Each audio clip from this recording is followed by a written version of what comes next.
Hello folks, and welcome back to the Slice Tennis News. For the better part of the last 15 years, Roger Federer, Rafa Nadal, and Novak Djokovic have absolutely dominated men's tennis.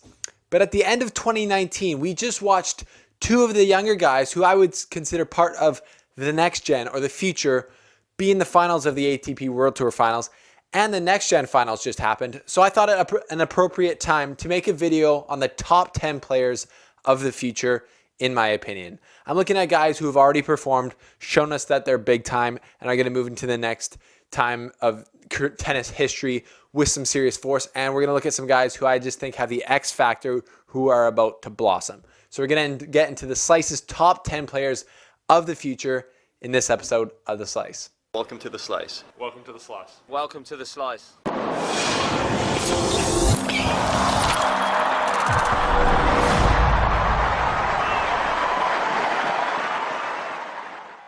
Thank you for tuning in, folks. And before we get started here, there are so many players that we could have chosen from. Obviously, I have some honorable mentions to mention. Those are coming in as Nick Kyrgios, Borna Coric, Francis Tiafoe. Guys like that didn't make my top 10. I don't know if you think that's crazy or not, but if any of you guys are watching Coric, Kyrgios, or Tiafoe, I would love for you to prove me wrong. Prove me wrong that you should be one of the best guys in the next generation. But right now, I got a top 10 list, and this is them. Starting off the top with Matteo Bertini. He had an unbelievable 2019 for the young 23-year-old. He ended the year ranked 8th in the world, sneaked into that ATP Finals group, and played well. Took a win off Dominic Thiem, who, other than the final, was unbelievably good in that tournament, beating Djokovic and then Federer.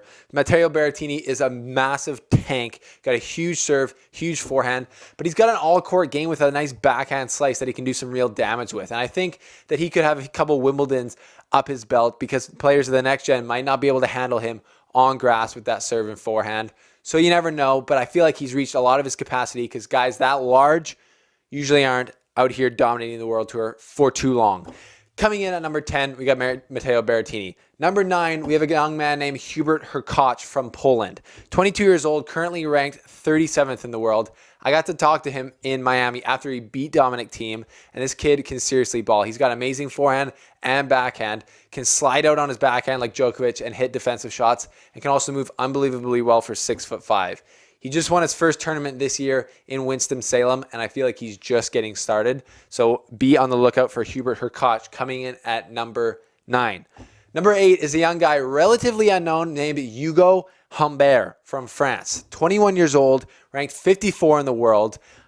He's got 0 titles, but he has won 3 Challenger tournaments this year, and he had a 21-5 record on the Challenger Tour. He also made the 4th round of Wimbledon, showing some great skill with a couple top 10 wins this year. And I think he's got a weapon in his forehand and his serve. And to be good in the future, I feel like you have to have some serious weapons and use those to get through. So keep sleeping on Hugo Humbert, but I think that he is going to step up his game in 2020, and he's going to be a guy, a force to be reckoned with in the future.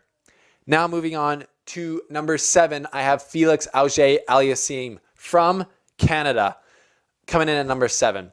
This kid is just born to play tennis. He is an absolute specimen when it comes to the court. He's tall, he's fast, he's strong, he's composed, he's mentally strong. He knows he should be there. He's not surprised when he was making the semifinals of Miami, even though he's only 19 years old. He wasn't surprised when he was the youngest person in the top 200 of the ATP since Rafa Nadal. This kid's born to play, and I feel like he's got an insanely high ceiling. He's got majors in his future for sure. And that's why I've got him at number 7 on my list of players of the next gen, of the future, top 10 players of the next gen. Coming right above him at number 6 is another man from Canada named Denis Shapovalov. And some of you might be surprised that I put him ahead of Felix because he's a little bit older and they've done similar things. But I think Denis Shapovalov has bigger weapons. His forehand, his serve, his movement, his backhand. He's learning how to get all these things coming together. And I think as he does, they're going to be so hard to stop. He's like the perfect size for tennis, about 6 foot, 6'1", somewhere in there. And he's got some serious skill. That's why he got invited to be on Team World by Roger Federer himself for the Laver Cup. And he won his first tournament in Stockholm. He's still only 20 years old, and he upset Nadal when he was 18 on home soil. And to me, that shows that you're big time. He's big time, and I expect big things from him in the future, including multiple Grand Slams. You can quote me on that. Now headed into the top 5 on this list. At number 5, we got Daniil Medvedev coming in. The Russian had an unbelievable 2019 this year. He's only 23 still. He made the final of the US Open. He won 2 Masters 1000s, and he had 59 wins on the ATP World Tour. He looked unstoppable at points. After Wimbledon, I called him the best player in the world at the time, which was kind of controversial. Some of you thought Nadal should have been, but regardless, he won the most amount of matches in that period, and that was his default, was winning matches.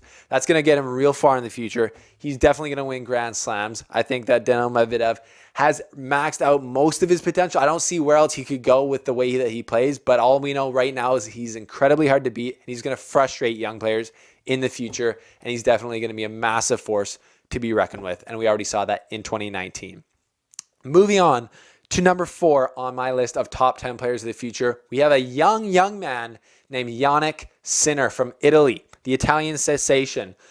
They're saying Forza Yanni. I don't know, that's Italian, but he's only 18. He's ranked 78th in the world, but he just won the Next Gen Finals as a wild card and looked unbelievably good doing it. He destroyed Alex de Minaur, who was also an honorable mention for the top 10. Again, prove me wrong, Alex.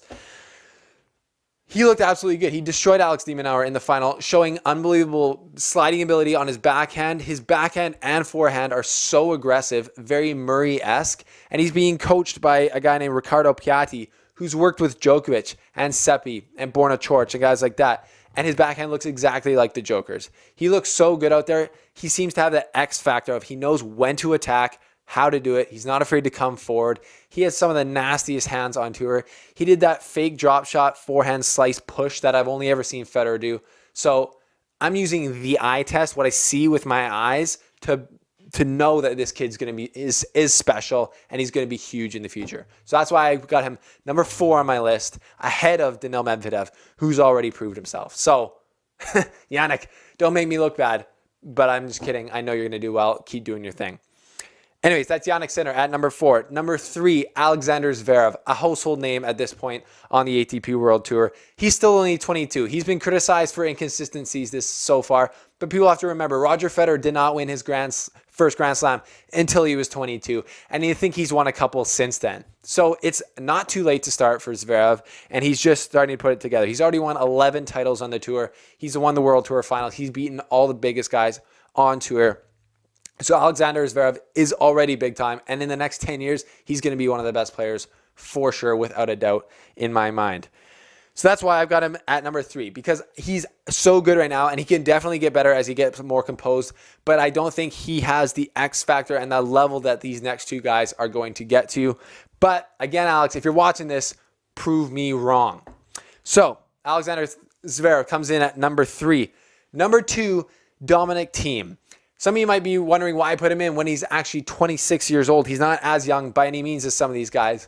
But I think the level of tennis that he's playing at right now is so good that his next 3 or 4 or 5 years could be better than most of these other guys' next 10 years on tour. He could win more in these next 3 years than these other guys could win in the rest of their careers, because he's getting to that level. He beat Djokovic and Federer at the World Tour Finals on their surface when they were playing good.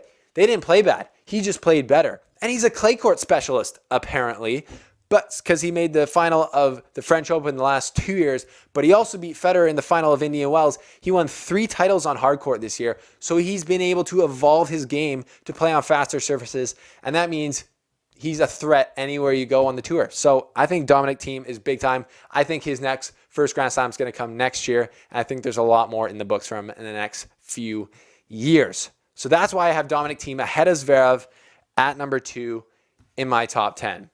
And you might have already guessed it. My number 1 player for the future currently that we have in the books is a young man named, I got criticized for saying it wrong recently, I'm going to try and say it right, Stefanos Tsitsipas. He's 21. He's an absolute baller. He just won the World Tour Finals. To me, he is the absolute perfect tennis specimen. He's tall. He's like 6'3". He's strong. He's confident. He's mentally locked in. We've talked about his mental game for a long time now. He's got mental fortitude. He thinks he should be there. He doesn't fear the big three, but he respects them, but he knows he can also beat them because he's beaten all three of them. He's beaten Nadal on clay. He's beaten Federer in the 4th round of the Australian Open, and he's beaten Djokovic in Masters 1000s as well. He's just getting started, but this result that we saw him play, and especially the way we saw him play, beating Federer, beating Thiem in the final of the World Tour Finals this year, and just what I've seen with my eyes, there's no doubt in my mind he's the best player of the future as far as I see it, as far as what I've seen. Just this guy, they don't call, like, he's Greek, he's got the long hair, he just seems like, he just looks like what a tennis player icon should look like, and I honestly believe he's going to step into those shoes. He's got the right coaching with Patrick Mortaglou, and just his camp around him, he seems to be in the right headspace to do this. He seems so mentally strong for a 21-year-old, and he seems almost obsessed with tennis the way that I've seen Federer, Nadal, and Djokovic be. He doesn't seem to get caught up in the limelight like some of the other young guys, and I think he's just going to be so dominant in the future. Not to the level of the big three, nobody will be, but I think he's going to be the best player that we have currently for the future of tennis. That's why he's at my number 1 spot. So there you have it. The Slice's top 10 players of the future. I want to know what you guys think. What do you think is your top 10 list? Is mine ridiculous? I don't know. Let it go. But I'd like to see where these guys are all at in 5 years from now, and we'll check back in. But right now, there you have it. There's my list. Share this video with a friend who needs to know that the future of tennis is bright, and we have a lot to look forward to, even as the big three, I would say, start to phase out in the next few years. And the next gen, are they taking over in 2020? I guess we'll have to wait and see. But anyways, that's my top 10 players of the future from the Slice Tennis News. This has been Stephen Boughton. Thanks for subscribing. We'll see you soon.